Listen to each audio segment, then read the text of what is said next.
Well, I cleaned the oscilloscope analyzer up. This thing looks like brand new. The hammer tone paint really shines nicely. And this thing worked pretty good. Now, I've had a couple friends email me questions on reading the oscilloscope. So one of them called me and a couple asked questions. So I told them I'd make a little video of the screen and show them what is what and on the oscilloscope, you know, how you read it, because you can tell a lot of things. We're going to hook it up to the Catalina again, and that way I can explain what you look for and what different patterns mean and whatnot. What I did here was I kind of did a crude drawing just to give you a kind of heads up on this. This gap here is actually your spark, and this is where the coil high voltage comes up to when it sparks. This is when the voltage is dropping off in the coil. The condenser will absorb any current when the points break to prevent arcing of the points. So the condenser will absorb the current, and this is just the coil slowly losing its current before the points close at this point. And you can see where the coil's starting to get some current there, you know, the voltage. And this is, the points are closed from there to there, and that's your dwell, this duration right here. That's where your points open, and then you come back to here to your spark. You get spark when the points open. It breaks the circuit. The primary windings in the coil, the current around them collapses into the secondary windings, which steps up the voltage from the 12 volts or so the coil is running on to the 20,000 volts that it takes to spark the spark plug. So that's just kind of a little bit of what a proper one looks like and what you're looking at here. So if you see this is real wiggly, or if there's a variation here, say that wiggled line there where the points close is varying plus or minus 3 degrees, that generally means you have a worn distributor shaft or a worn lobe on the distributor cam, and it's causing your dwell to be uneven. So that's when you need to rebuild the distributor. The dwell on this, you can see here, and on the Pontiac, the specification on the 389 on most GM V8s is 28 to 32 degrees of dwell, and usually if you set them closer to the smaller end, like 28 degrees, you get less arcing of the points. So I usually set my GM cars at 30 degrees if they still have points in them. I've converted all mine to Pertronic electronic ignitions. So that kind of gives you where your dwell is on that. So that tells you if you have a wear. Now if you see a really high spike right here, say it goes up to the top of the screen, generally that's because the voltage from the coil has nowhere to go. You know, it should have dissipated in your spark here. And if it has nowhere to go, you see a big spike in voltage up here. An open circuit, say a spark plug wire that is broken and not shorting to the engine, or a spark plug wire it's not allowing current to flow to the spark plug, or it's not jumping the spark plug. You'll get generally a little bit of a mark there because the rotor air gap is a gaps that it has to jump, so you'll still see a little line there, but not a normal one. Or if you have an excessive one there, or if you have this line here is really short, then often it's shorted, so the spark plug is carbon fouled, or there's no gap, or the plug wire is shorted to the block or the engine block somewhere, so then you don't have a spike here. You can tell which cylinder it is by the firing order.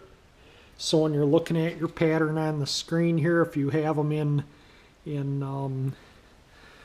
parade, and you can scroll through your cylinders, and it'll be in the order of the firing order. and you find, say, one that, say there's no line here, say this is off, you can go through the firing order and how many, say it was the fourth one in and your firing order was 1857, so say it was 7, you can know it's cylinder number 7, so you can check your spark plug wire first. You pull the boot off the plug, pull it off the cap, put an ohm meter on it. I think there's usually generally, I don't remember if it's 1,000 ohms per inch or 1,000 ohms per foot of wire. I'd have to look it up, I just don't remember. But generally you can check it with an ohm meter. If you have some continuity, usually the wire is good. If you have none, it's open. Or if, you know, shorted to the block, you can look at it, see if it's shorting somewhere. If you don't see anything wrong with the wire, then you pull your plug and take a look at your plug, pull a cap and rotor, stuff like that. If this is, there's different patterns here if you have a bad coil or condenser. So generally these patterns, when they're bad, it can either be the coil or the condenser. So that's just, you know, you can either change the condenser and see if it straightens out, or if it's the coil, you know, change it. But you'll get like sometimes just real small patterns here because the coil's not charging properly, and that'll cause a weak spark. So there's a lot of ways to tell your primary and secondary the ignition system and with the oscilloscope. Now often if you're running too lean or rich, that'll change this spark line too. So if you have a vacuum leak, sucked intake manifold vacuum gasket on one cylinder, if you have a PCV hose that's leaking, you'll have it on all cylinders. So you can, when you're looking at the screen, you can superimpose all of them on top of one another, and if you see one that's really different from the rest, you can put it in the parade and find which one of those cylinders has the issue. If it's all the cylinders, then you're looking more like maybe, you know, a coil or distributor cap or rotor, something that would affect all cylinders and not just one. So you're kind of eliminating a spark plug or a spark plug wire.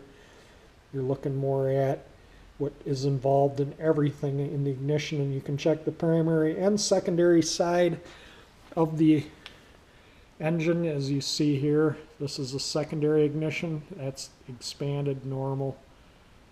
The primary side, normal, and expanded. Expanded is kind of spreads it out.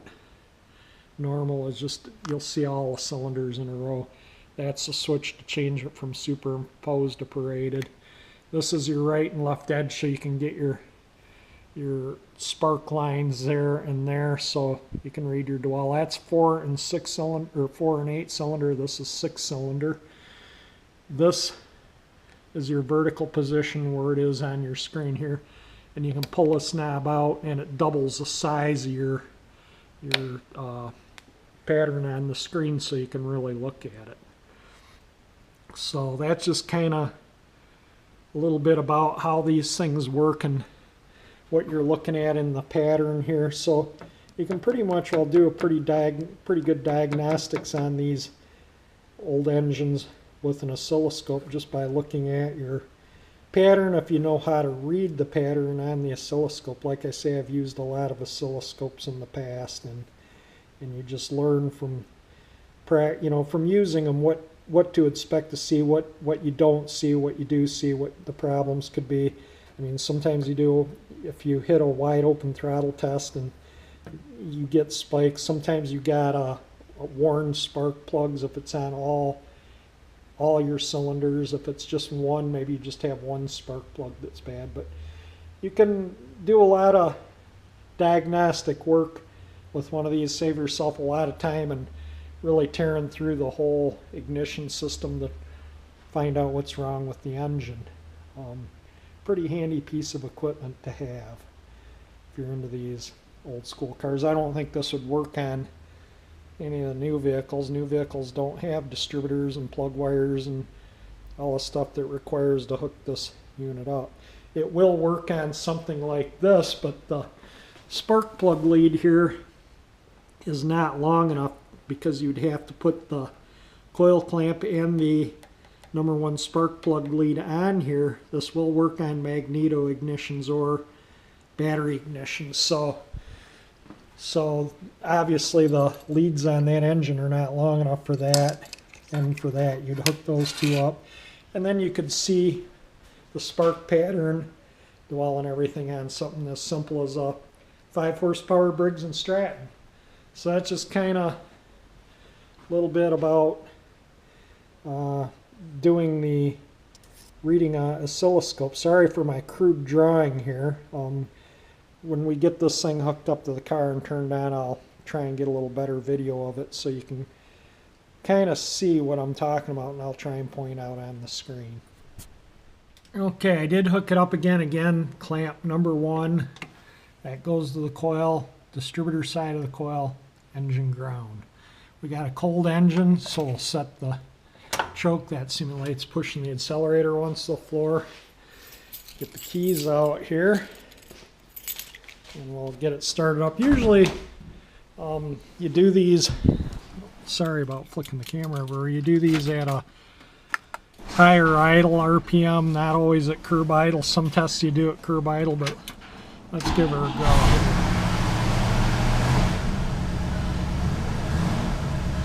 Let it warm up for a minute.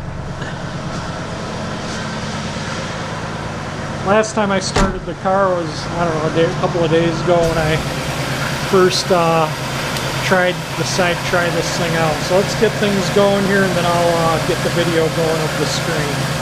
You can definitely tell it's cold. The condensation from the steam out the tailpipe. Okay, again you can see this is in parade. You can see the spark. This is an expanded, the coil discharge, points close, coil charge, points open, spark. I brought this down lower on the screen so you can kind of see the dwell. Now that's the points open, that's where it's sparking, and that's where the points close. So this is your dwell from there to there. The dwell on this is at 30, well, I'm going to say about 32, 34 degrees. So the dwell is running at generally 28 to 32 is a spec. So the Pertronic electronic ignition is not really, there's no gap, nothing, so that's just what it is. So that shows your dwell, and again I brought this, you can move this on the screen so you can get it down where you want it. And you kind of want to get the point open as close to that, and the spark pretty much all right there. Now if this had an open circuit on this spark plug, this spike right here would probably be way up here, or if this was shorted to ground you wouldn't see any of that jumping up at all, it would stay down there. If the distributor shaft was worn out, you'd see a bunch of wiggles in the dwell zone there. Let me bring this up a little bigger.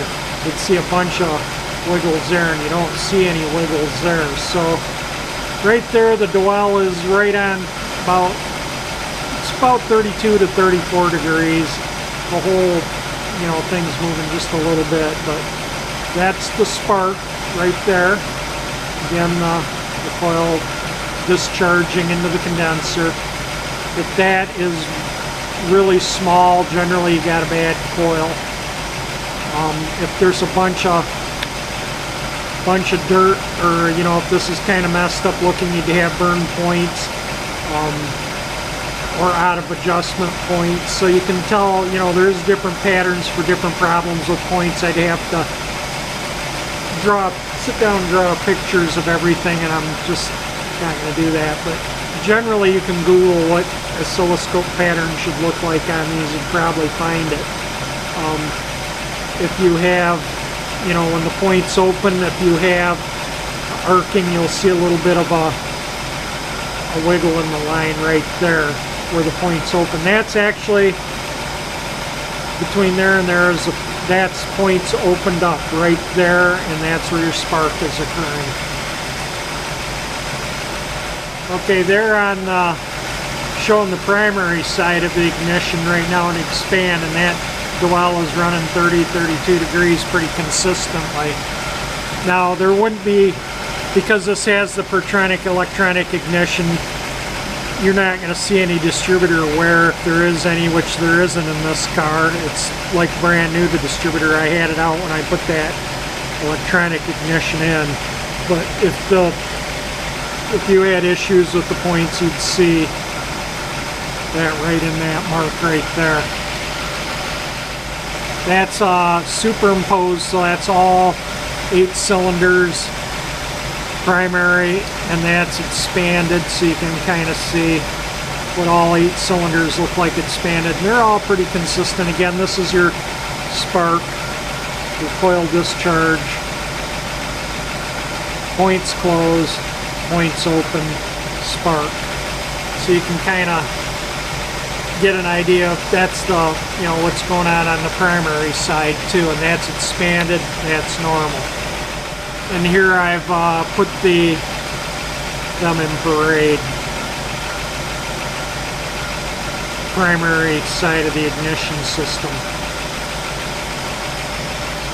Again, spark, coil discharge into the condenser, points close, point open, spark, coil discharge, points close, point open, so on and so forth throughout all cylinders you're in.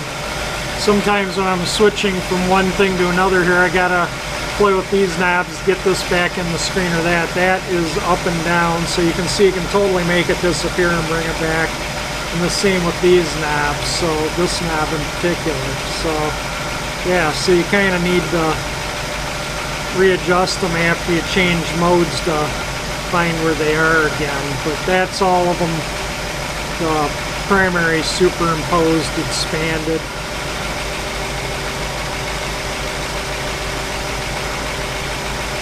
There's all 8 cylinders. So these are, the sparks really show up tiny here. Those are your sparks. This is the coil discharge. Point close, point open, spark. So these spikes here, when you're watching them, if say one of them's way up high, you've got an open circuit. If one's way down low, you've got a shorted circuit. But these are all consistently really small, not at least 5 waves up and down. Probably a bag coil or a bag condenser, most of the time bag coil. So you'd have weak spark. So it's just kind of a little about reading an oscilloscope. I wish I had a car with points and condenser in it, or an engine with points and condenser that I could run, because I could simulate some problems by changing the gap in the points, or just fooling with the points a little bit. I don't really want to pull spark plug wires on this while it's running. I don't want to get zapped, plus I don't really want to do that to this engine to show the different misfire patterns and stuff on there. So it's just, kind of there we are, expanded up. And again, you can see the spark, coil discharge, point close, so on and so forth. And you can extend these out too, and then just kind of bring them across back and forth. Those are in the order, starting with one of the firing order of the engine. So if it's this one you're having an issue with, that one is that's cylinder number 4 right there. Cylinder number 1, cylinder number 8, cylinder number 4, so on and so forth in the firing order of the engine. I thought while I was at it, I'd shoot the timing marks with the timing light. I don't know if they show up there or not in the camera, but they're right on the money. You disconnect your advance hose to the vacuum advance. I just pull it off the carburetor. This is manifold vacuum. So when you hook this up, if your vacuum advance is good, you should hear an increase in energy, which it does. And then you can see the advance up further on the timing mark. So that means the vacuum advance is good. And when you throttle it hard, it'll drop off and then pick back up, and then you'll see the centrifugal advance. Now I can't hold the camera and work the throttle all at the same time to show the advances. But yeah, everything's good on the car after summer cruising, 3,500 miles. The ignition system, everything checks out good. It runs good. Carburetor's still nice and clean. I did find out that this port is for some additional test equipment. It's not for a tube. So you can put a plug in there for additional test equipment. It's an optional thing. I'll see if I can find it. Maybe I can find one on eBay or something. After playing with the settings a little bit and getting these lines lined up, the dwell, this is 4-cylinder numbers, that's 8-cylinder numbers. The dwell's right about 30-32 degrees. Pretty consistent there. This is with the Pertronic electronic ignition. It is not the points and condenser in this car. But you know, if you had burn points or a gap that isn't right to work, say when the points first made contact, you might get a little current before you get the proper current flow. You might see this first line might be smaller than the rest of the lines. So that would be the sign of bad points. And again, if this is superimposed in the secondary system, and again, if this was not like that, you'd have a bad coil. If that was like wiggled out real quick or the lines weren't consistent, you should have at least 5 of those. Again, points open, points closed, spark. So you kind of can see everything in the ignition system. So I hope this kind of covers things. Might have repeated myself on a couple things with some, redundant issues, but most people just skip through videos when they watch them anyway. So hopefully you get the gist of what I was trying to explain with it. So the old Catalina's running good. I think before I shut it off, it's not raining, it's dry out. I think we'll just throw the air cleaner back on and take it for a little ride. One more note with this, you got to remember too, another thing, I'm using a tester that's the same age as the car. So we're talking a 57-year-old at this time, 57-year-old oscilloscope. Works pretty darn good. Using a 57-year-old scope on the 57-year-old car. So, just keep that in mind. And I'm kind of new with this particular one. I've used Suns and Allens in the past. I've never used a Heathkit. So, playing with the controls here is just a little bit of a learning experience. One of the things I noted on the oscilloscope was the pattern in the primary side looked like it was upside down, which usually means you have the coil hooked up, the distributor side to the positive and the positive side, or the negative side to the battery. But this is connected up correctly. I did look at it, and the reason why you want it hooked up correctly is you get the most bang for your buck out of the coil if it's hooked up correctly. So what I'm going to do is look in the owner's manual of the oscilloscope and see if any of these wires are connected up incorrectly in that. Because as a kit you assemble everything including this. So it has the assembly manual in here, and I'll just make sure everything's all hooked up right. I don't have the Chevy, I've already put up for the winter, so I can't connect it up to Chevy to see what it shows, but it may just be the way that oscilloscope reads. Different manufacturers and models read a little different from one another. I've used a number of different brands and I've experienced that. So anyway, I'm going to take this for a short run on the road. Alright, got the air cleaner back on, and let's just take it for a little ride on the road. Just wanted to take it out and drive it after letting it sit and idle for a while in the garage. Just letting the car sit and idle is like the worst thing you can do for them. So like, if I'm going to start it, I like to take it out and run it on the road. I just got the heat set on low. I'm already cooking.